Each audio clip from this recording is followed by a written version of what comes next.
So I thought I'd do a product review, kind of overview of Vegas Pro 11 for those of you that don't actually know anything about it. Kind of a tutorial of how to get started with Vegas Pro 11 because I know it can be really daunting, but it's a really fantastic piece of software. I love it. If you want to be upgrading from the normal media Windows Media Editor, whatever it's called, Windows Media Center thing, I can't remember what it's even called now. So we'll get straight into it. Basically, this here is your media pane. This is where you chuck all your media. So we're going to chuck some BS media in for the minute, and this is where you can drag and drop bits onto this, which is your timeline, and this is where you can trim video down. This is where you can add bits of audio, where you can add all your stuff basically, and this is sort of your timeline that you might find in, might find in anything, to be honest, any other piece of video editing software.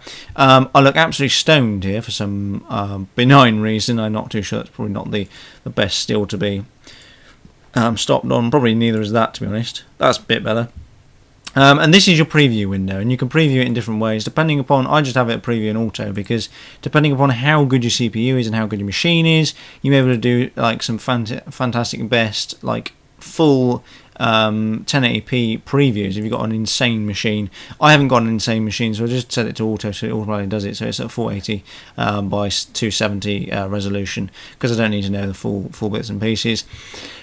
This window here, which I pretty much never ever use, is the trimming window. So you can right click on a video and you can send it to trimmer. So we go open in trimmer and we can do some funky things, and we can get rid of stuff and all these bits and pieces, etc, etc. But I don't actually use this window. What I tend to do is I tend to use the full video file, and then I just sort of crop it to where I want it to be. So I'll crop it there, and then I'll drag it in again and crop it there, because I just tend to find it easier than actually just trying to find bits of the video that I want to delete. Check out my other video on how to sync up audio, because I'm not going to cover that in here. The only other thing that I can really think of that you really need to know, mainly, because most of it's kind of, well, you pick it up as you go along, like silly little things like this, which is fading. So you can do fading, which is really handy. So like here, I don't know whether or not you see what I just did there. You've got this bit of video, you drag it over the top of the other video, and you can do fading. So let's have a look at this. So we just go play a minute and see what actually happens. So I don't know whether you saw that, because it's exactly the same video. It might be better if I put an image in, actually. So put that image in, we'll get some overlapping, and we'll do that. And then you can see it fade in and then fade out. So we can do funky things like that, which is pretty cool. Just makes your video look a bit more professional. We can do funky things like that. Trimming is easy, just going into the edge of the video and just sort of trimming it up. That is literally all that is. You've got also different things. You can do video event effects as well, so you can click on that, and you can do brightness and contrast, and you can do chroma blur, and you can do mirroring, you can do pixelation, you can do sepia sharpening, you can pretty much do everything. You can do starbursting, you can do time codes if you so wish, and you can also do panning and zooming and things like that as well, which is, if you want to. That pretty much, I think, is it. I think the only thing I need to show you is the difference between saving and rendering a file.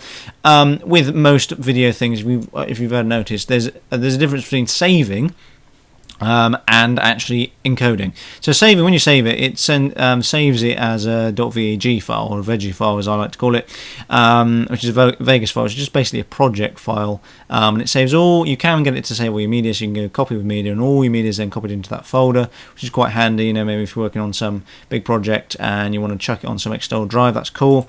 But what we want to usually do is we want to just render it. So we can render this. And we've got several options. We can render it you can just render the audio if you wanted to. You can render it in pretty much, like, there's tons of formats you can do it in. I always choose for the best WMV file audio can go for, because I don't know, I just don't really like MP4. MP4 is good, but I just don't tend to like it. One thing I do like to do, though, which I don't think I've actually mentioned, is the fact that you can do previews. So what I'm going to do is, that's my iPad going off, what I like to do is I like to preview my video. So say I've got like 10 seconds of video there, I can go file and render, and I can go to render loop version only, loop region only, and what it will do is it will just render that region. So I don't have to encode the whole video. which saves me time, and it means I can double check contrast and brightness settings. I can check audio and all these funky bits and pieces without having to re-encode the whole solid lot. So I don't have to then re-encode the whole video, which is pretty sweet, as they say. So that is literally it, to be honest. If you've got any questions about Vegas Pro 11, give us a shout. Pop a comment down below and I'll try and help you out.